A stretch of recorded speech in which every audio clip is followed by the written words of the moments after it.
আমরা কিছুদিন আগে আমাদের সকলের প্রিয় আল্লামা দেলোয়ার হোসেন সাঈদী রাহিমাহুল্লাহ নওয়ারাল্লাহু মারকাদাহু ওয়া জাআলাল ফিরদাউসা মাসওয়াহু, ওনাকে আমরা হারিয়েছি। আমি যখন ওনার শোক বার্তা নিয়ে ফেসবুকে স্ট্যাটাস লিখি, কমেন্টে আমি এই আয়াতটা লিখেছিলাম।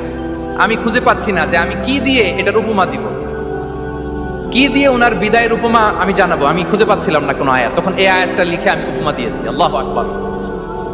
গোটা বিশ্বের মানুষ কেঁদেছে, গোটা বিশ্বের মানুষ গায়বানা জানাজা পড়েছে, গোটা বিশ্বের মানুষ ওনাকে অশ্রুসিক্ত বিদায় দিয়েছে।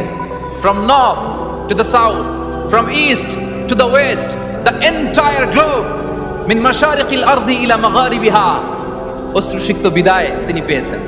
এটাই আল্লাহ তাআলার সন্তুষ্টির একটা জলজ্যান্ত নমুনা। জোরে বলেন ঠিক কিনা? এর চেয়ে জলজ্যান্ত নমুনা আমার জীবদ্দশা আমি দেখিনি। এত মানুষের কান্না, কাবার গিলাফ ধরে কান্না।